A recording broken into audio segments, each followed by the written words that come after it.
एकमात्र मांग थी, बड़ी जायज सी मांग, कि किसान को अपने हक का पानी चाहिए। और ये जो हालात जो पैदा हुए, उसका भी एकमात्र कारण जो था, मैं पहले भी अपना जब चक्का जाम का चल रहा था रामगढ़ में, तब भी मैंने निवेदन किया था कि सिंचाई के पानी की डैम में कई बार कमी, कई बार विपरीत हालात ऐसे हो जाते हैं जिसकी वजह से पानी की कमी हो जाती है। लेकिन पानी की कोई कमी नहीं होने के बावजूद जिस तरह से रेगुलेशन को डिस्टर्ब किया गया, 15-15 दिन जो नहरों का सिस्टम इस क्षेत्र में चलता था, उस प्रणाली को ध्वस्त किया गया, उसका एकमात्र कारण ये था,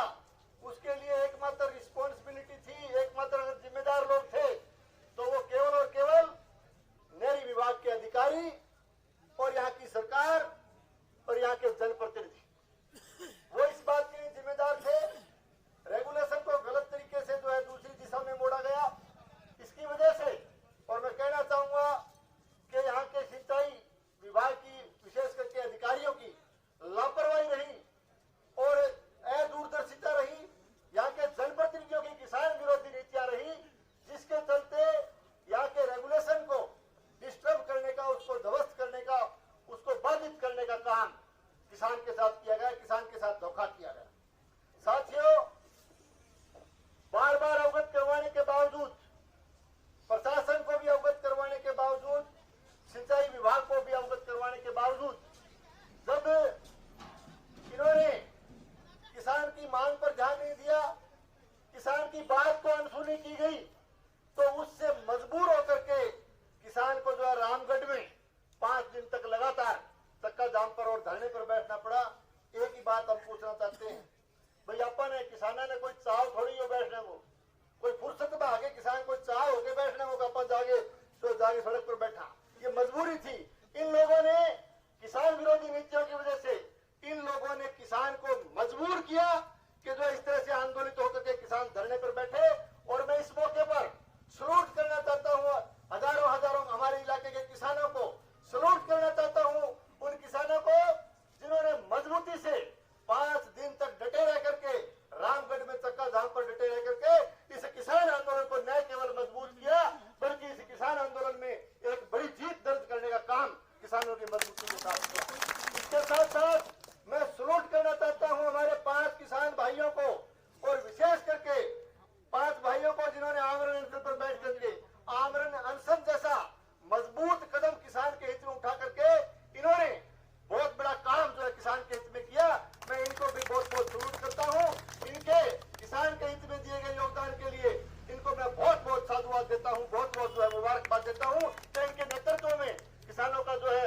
यह आंदोलन मजबूती से न केवल आगे बढ़ा बल्कि कामयाब हुआ। साथियों, मैं इस मौके पर कहना चाहूंगा कि जैसे ये जब चक्का जाम किया गया, चक्के जाम की नौबत आई, हालांकि किसानों ने शांतिपूर्ण तरीके से 4-5 दिन लगातार हम सारे साथी मिलते थे, बहुत ही शांतिपूर्ण तरीके से,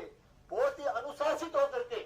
किसान का आंदोलन देखिए एक मिसाल बना है इस इलाके के अंदर कि अनुशासित होकर के और बहुत ही शांतिपूर्ण तरीके से किसानों ने अपनी मांग मनवाने के लिए, केवल अपने हक के पाने के लिए जो मजबूर होकर के जो है उन्होंने अपना धरना और अपना चक्का जाम का कार्यक्रम किया। उसमें बहुत ही शांतिपूर्ण तरीके से उसको चलाया और बहुत ही जो है अनुशासित होकर के चलाया। लेकिन फिर भी यदि ये बात करते हैं, आज अधिकारी, पुलिस प्रशासन यदि बात करता है कानून की, यदि ये बात करते हैं कि ऑफेंस बढ़ता है, तो 23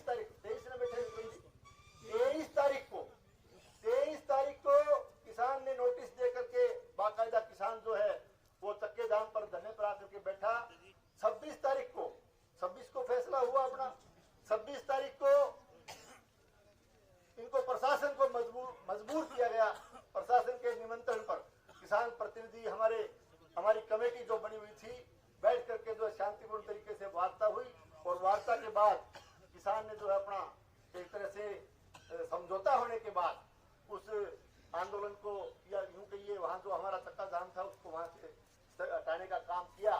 तो मैं ये पूछना चाहता हूं कि यदि आप ऑफेंस की बात करते हैं, यदि आप कानून की बात करते हैं, तो मुकदमा 23 तारीख को कर लेते। 27 तारीख को देखो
यार ये क्या बात बोले यार, कोई बात होली राजी को बोलना समझो, तो मैंने कहा करेंगे ये, क्योंकि इनकी नीयत में खोट है। और वार्ता में भी एडीएम साहब शायद थे, वार्ता में भी एडीएम साहब ने आश्वस्त किया कि ठीक है, समझौता होने के बाद शायद इसकी आवश्यकता नहीं है, हम बात करेंगे, कलेक्टर साहब से बात करेंगे। लेकिन कुल मिलाकर के गोड़ मोड़ जवाब दे करके और इस वार्ता और समझौता होने के बाद भी किसानों पर मुकदमा दर्ज करना भी इस बात का प्रमाण है कि किसान के साथ इन लोगों ने धोखा करने का काम किया है। साथियों, ज्यादा लंबी बात नहीं करते हुए इसी मजबूती से, जिस मजबूती से इस आंदोलन को लड़ने जा रहे हो, जिस मजबूती से कोर कमेटी बना करके किसान का हमारा संघर्ष समिति बना करके आपने इस काम को आगे बढ़ाने का काम किया है, मेरा ये मानना है कि इसी मजबूती से इस आंदोलन को और विशेष करके किसान के पानी की समस्याएं जब भी आए, सिंचाई की समस्या जब भी आए, रेगुलेशन के साथ कोई छेड़खानी हो, तो फिर मजबूती के साथ हम इसी हौसले के साथ जो है इसी मैदान में डटे रहें और किसान के लिए संघर्ष करते रहें, ऐसा मेरा मानना है। और एक बात मैं थोड़ी सी और निवेदन करना चाहूँ, क्योंकि किसान ने बहुत बड़ी एकता इस मौके पर प्रदर्शित की है, मैं किसानों को बहुत बहुत बधाई देता हूँ, बहुत बहुत साधुवाद देता हूँ कि आपने एकजुट होकर के इस आंदोलन को लड़ा है। और मैं एक बात और कहने तो अभी किसानों को सिंचाई विभाग को चुनाव भी शायद मेरे ख्याल में आ रहे हैं, तो एक काम तो जरूर कर लो, मैं सारा कहना चाहूँ कि इस बार किसी भी दलगत राजनीति से ऊपर उठ करके, किसी भी पॉलिटिक्स से, राजनीति से ऊपर उठ करके और सारा गांव में बैठ बैठ के ना निर्विरोध और किसानों को काम करने वाला मजबूत आयोजन बनाओ, वो फैसला जरूर लेके जाओ। मैं सर्वप्रथम प्रार्थना है मेरी कि तय कर लो, कोई बात नहीं, अगर एक कोई किसान भाई के विद्यालय के मेरा नंबर कोई वास्तव में काम करना हुआ है, चाहे वो कोई भी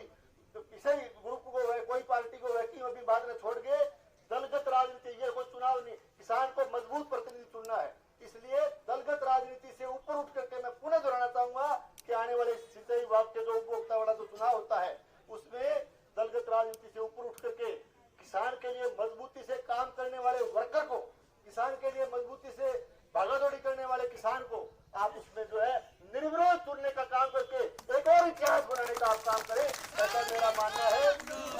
शब्दों के साथ आपने बड़ी मजबूती से आंदोलन को लड़ा है,